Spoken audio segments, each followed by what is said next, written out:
बिस्मिल्लाहिर्रहमानिर्रहीम। अस्सलाम वालेकुम। अबरार रशीद आपकी खिदमत में हाज़िर है। दो अच्छी ख़बरें हैं, एक पाकिस्तान के अंदर से, एक अमेरिका से। और ज़ाहिर है अमेरिका से जब अच्छी ख़बर सामने आए तो ज़रूरत से ज़्यादा अच्छी लगती है। जनाब, अमेरिका वाली ख़बर से पहले जो पाकिस्तान से अच्छी ख़बर है वो ये है कि हमारे जो सऊदी मेहमान थे जिनका हम बड़ी शिद्दत से इंतज़ार कर रहे थे, वो सऊदी वफ़द जो अपने वज़ीर ख़ारजा शहज़ादा फैसल बिन फ़रहान अल सऊद की ज़ेर क़यादत पाकिस्तान का 2 रोज़ा दौरा करके अब अपने वतन वापस जा चुका है। वो वफ़द, उनकी जो मुलाकात हुई है हमारी स्पेशल इन्वेस्टमेंट फैसिलिटेशन काउंसिल के अरकान के साथ, उसमें जो गुफ्तो शनीद हुई है मेरे लिए वो ज़्यादा इम्पॉर्टेंट है। उस 7 अरब डॉलर की इन्वेस्टमेंट से जो लेकर सऊदी पाकिस्तान आए थे। और यहाँ ये बताना ज़रूरी है कि इस दौरे में बज़ाहिर कोई MOUs यानी जिसे हम कहते हैं ना मुफाहमत की यादाश्तें और समझौते दस्तखत नहीं हुए। ये बुनियादी तौर पर एक ग्राउंड लेवल करना था और ये उसी सिलसिले का एक हिस्सा है। लेकिन जल्द ही ये मुआहदे होते भी आपको नज़र आएंगे। सऊदी हुक्मरान पाकिस्तान आएंगे, UAE के हुक्मरान पाकिस्तान आएंगे, कतर के हुक्मरान पाकिस्तान आएंगे। अब तो बहरीन और कुवैत ने भी पाकिस्तान में सरमायाकारी में दिलचस्पी ज़ाहिर करना शुरू कर दी है। तो जनाब, इस मुलाकात के दौरान जिसमें army chief general Asim Munir भी मौजूद थे, इस मुलाकात के दौरान स्पेशल इन्वेस्टमेंट फैसिलिटेशन काउंसिल के बिहाफ पर वज़ीर आज़म शहबाज शरीफ ने सऊदीज़ को ये पेशकश की कि अगर वो चाहें तो पाकिस्तान इंटरनेशनल एयरलाइंस यानी PIA और जो पाकिस्तान में जो एयरपोर्ट्स हैं उसमें भी वो सरमायाकारी कर सकते हैं। दूसरा, उनको कहा गया कि इस्लामाबाद में 2 कोई जिसे कह लें कि पिंडी इस्लामाबाद में 2 5 स्टार होटल्स हैं, वो उनमें भी सरमायाकारी कर सकते हैं जो हुकूमत की मिल्कियत हैं। अब मेरे जहन में तो कोई ऐसा 5 स्टार होटल रावलपिंडी इस्लामाबाद में नहीं है जो कि 5 स्टार भी हो और हुकूमत की मिल्कियत भी हो। मुमकिन है इस्लामाबाद होटल हुकूमत की मिल्कियत हो, मुमकिन है पिंडी में एक फ्लैशमैन नामी एक होटल है वो हुकूमत की मिल्कियत हो, लेकिन इस हवाले से मेरी मालूमात जो हैं वो नाकिस हैं।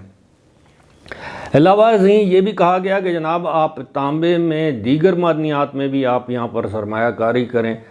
और जो पाकिस्तान में एक बैंक, फर्स्ट वुमेन बैंक, जो शहीद बेनज़ीर भुट्टो ने अपने दौरे हुकूमत में ख़वातीन की सहूलत के लिए अलग से एक बैंक बनाया था, उस बैंक में भी सरमायाकारी के लिए कहा गया है या उनको पेशकश की गई है। लेकिन ये सब कुछ अब ज़ाहिर है वो यहाँ से एक अच्छा मैसेज लेकर गए होंगे, क्योंकि जो आखिरी जो प्रेस कॉन्फ्रेंस थी दोनों वज़राए ख़ारजा की, उसमें सऊदी वज़ीर ख़ारजा ने हुकूमत पाकिस्तान और पाकिस्तान की आवाम को ये बावर करवाया, ये यकीन दहानी कराई कि सऊदी अरब हर सूरत पाकिस्तान की जितनी भी माशी मुश्किलात हैं उनके हाल में पाकिस्तान का साथ देगा और ये सरमायाकारी का अमल ना सिर्फ जारी रहेगा बल्कि इसको तेज़ तर किया जाएगा। मेरे नज़दीक जो सबसे इम्पॉर्टेंट बात है वो ये है कि तकरीबन 40 से 42 लाख पाकिस्तानी जो हैं वो सऊदी अरब में काम करते हैं और गुज़श्ता तकरीबन 10-12 साल से उनकी तादाद में बतदरीज कमी आ रही है। दीगर ममालिक के शहरियों को ज़्यादा तरजीह दी जाती है। तो मेरे नज़दीक ज़्यादा इम्पॉर्टेंट बात यह है कि हुकूमत पाकिस्तान सऊदी हुक्मरानों को या उस हुकूमत को इस बात पर राज़ी करे कि जनाब ज़्यादा से ज़्यादा पाकिस्तान से स्किल्ड और जैसे नॉन स्किल्ड या अनस्किल्ड जो भी आप कह लें, हुनर याफ्ता या गैर हुनर याफ्ता लोगों को वहाँ पर लेकर जाएं। और वहाँ जो उनके साथ इम्तियाजी सलूक किया जाता है उसकी भी कुछ जायज़ वजूहात हैं, लेकिन उसके बावजूद यानी इनके साथ इम्तियाजी सलूक ना बरता जाए, पाकिस्तानियों को नौकरियाँ दी जाए ताकि بڑے مقدار میں زر مبادلہ وہاں سے یہاں آئے. اور جو میں نے کہا کہ امتیازی سلوک برتا جاتا ہے اس کے ذمہ دار ہم پاکستانی خود ہیں. وہاں پر اس قسم کی حرکتوں میں ہم ملوث ہوتے ہیں کہ دوسرے ممالک کے شہری وہ حرکتیں نہیں کرتے، چاہے وہ منشیات کی سمگلنگ ہو، چاہے وہ پیسوں کی سمگلنگ ہو، چاہے وہ ہنڈی کے ذریعے کاروبار ہو، چاہے وہ وہاں پر سیاسی نعرے لگانا ہو. یعنی جو کام ہم پاکستان میں کرتے ہیں ہماری بس وہاں پہ کم از کم ہماری ساکھ ایسی بن گئی ہے کہ وہی کام وہاں سعودی عرب یا دیگر جو خلیجی ممالک ہیں جن کاموں پر پابندی ہے وہ کام ہم ضرور کرتے ہیں، چاہے اس میں بھیک مانگنا کیوں نہ ہو. اب بات کرتے ہیں جناب جو میتھیو ملر ہیں امریکی محکمہ خارجہ کے ترجمان، انہوں نے ایک یقین دہانی کرائی اور تقریباً 8-10 سال کے بعد اس طرح کی واضح طور پر یقین دہانی کرائی گئی ہے میتھیو ملر کی جانب سے، جس میں انہوں نے کہا ہے کہ جناب امریکی حکومت پاکستان کی معاشی مشکلات کو حل کرنے کے لیے خاص طور پر جو پاکستان کو بیرونی قرض کی ادائیگی میں جس دباؤ اور مشکلات کا سامنا ہے اس میں امریکی حکومت پاکستان کو ہر لحاظ سے سپورٹ کرے گی، پاکستان کا ساتھ دے گی. اب وہ آپ کو پتہ ہے کیسے ساتھ دیتے ہیں؟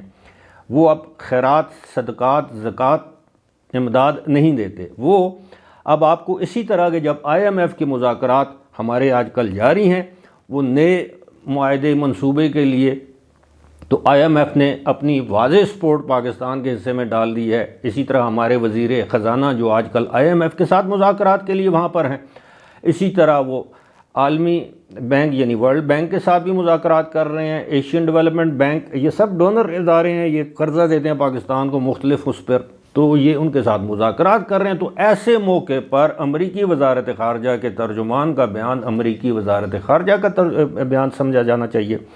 اور یہ طویل عرصے کے بعد انہوں نے اپنا جو ہے وہ جسے کہتے ہیں اپنی سپورٹ وہ پاکستان کے پلڑے میں ڈال دی ہے، کیونکہ پاکستان کی اس وقت خواہش ہے کہ 6 سے 8 ارب ڈالر کا مزید جو ہے وہ پیکج پاکستان کو IMF کی جانب سے دیا جائے. اور ابھی تک IMF کی چیف نے بھی کہا ہے، امریکی ترجمان نے بھی کہا ہے کہ جی پاکستان کی معیشت ہم سمجھتے ہیں کہ درست سمت کی جانب گامزن ہے. اور یہ سب کچھ کیسے ہوا ہے؟ یہ سب کچھ اس طرح ہوا ہے کہ باوجود اس کے کہ امریکہ میں اس سارے عمل کی مخالفت کی جا رہی، کس کی جانب سے کی جا رہی تھی؟ پاکستان تحریک انصاف پاکستان تحریک انصاف اوورسیز یا USA، وہاں کے کارکنان، وہاں کے حامی، ان کے یوٹیوبرز، ان کے تمام سپورٹرز، ووٹرز اس بات کی مخالفت کر رہے تھے کہ IMF پاکستان کو قرضہ کیوں دے رہا ہے.